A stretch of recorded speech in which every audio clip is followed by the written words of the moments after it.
Bonjour.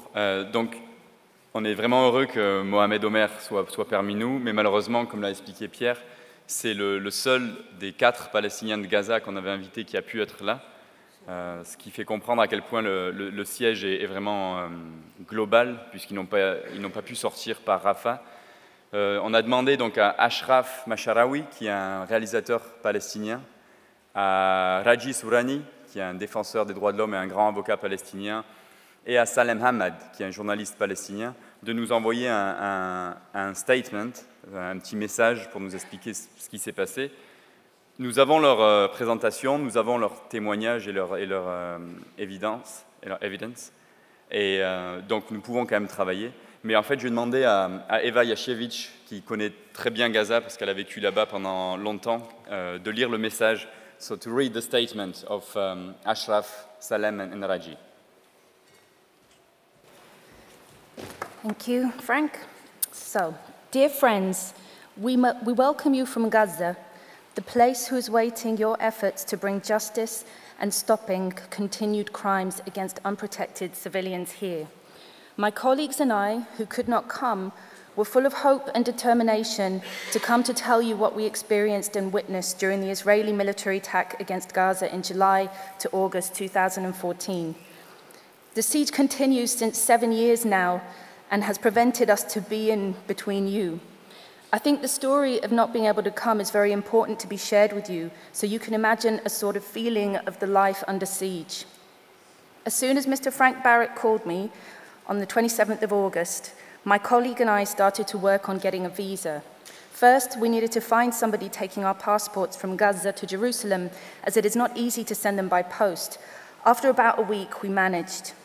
After more than 10 days, we discovered that the embassy did not put our visa applications on the system because we are from Gaza, and there are some problems to collect our fingerprints from Gaza. They solved the issue by the help of Frank and his colleagues.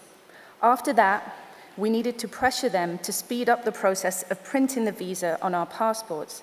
Again, we started to search for somebody that has Israeli permission to enter Gaza so he can bring back our passports.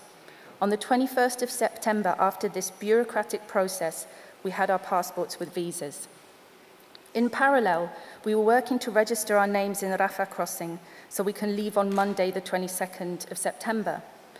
Egypt allows for about 200 people to cross each day. The actual daily need is about 2,000. So it is like something not easy to put your name on the crossing and leave soon. You need to try at least 1 month before so you can leave around the date that you want. After a lot of efforts, we managed to register our names on Tuesday and got a confirmation. On Monday, the Egyptian authorities allowed for a few numbers to cross, so the people who should travel on Monday by this delay were shifted to Tuesday, which means that people on Tuesday, including us, will have a very few chance to cross. As every Palestinian needs to cross Rafah, we went to Rafah as early as 5 a.m., waiting for our names to be called. We waited until 12 midday, where we lost the hope to leave as they stopped taking more passengers. I met people in the crossing.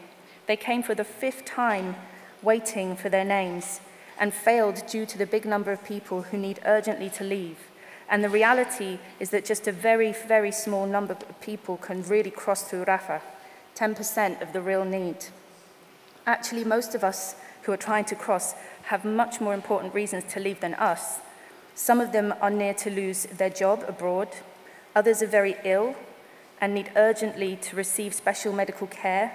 Students, wives who need to join their husbands, a lot of heartbreaking cases who need to urgently leave, but it isn't easy. I think the actual need will be more than 2,000 a day in case we had a person who needs to take his family for 5 days vacation somewhere else to take out all this stress that we have under attack, especially children, but that, of course, is impossible. I tried before many times but failed. My daughter always wanted me to take her to see the airport and get in the plane and see how it looks from the sky.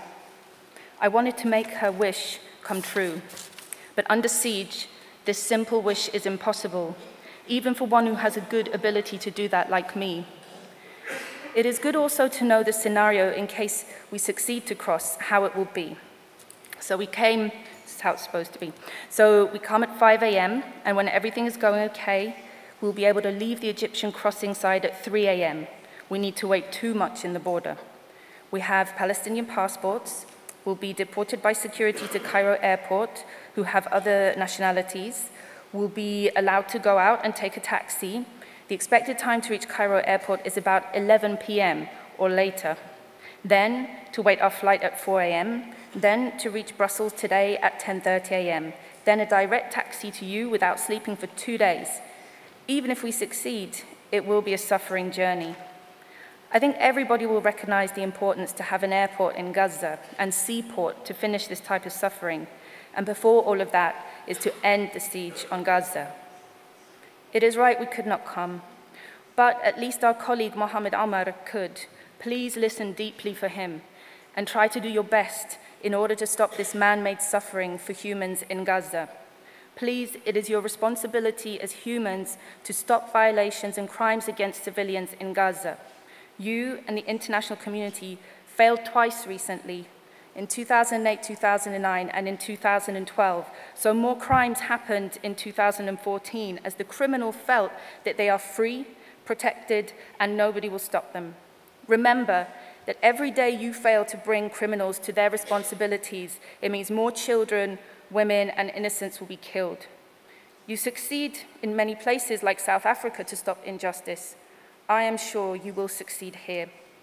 People in Gaza are humans and soon need to be protected. Mr. Mads Gilbert, who is one of your witnesses, knows deeply many details that can help you to understand what is going on the ground.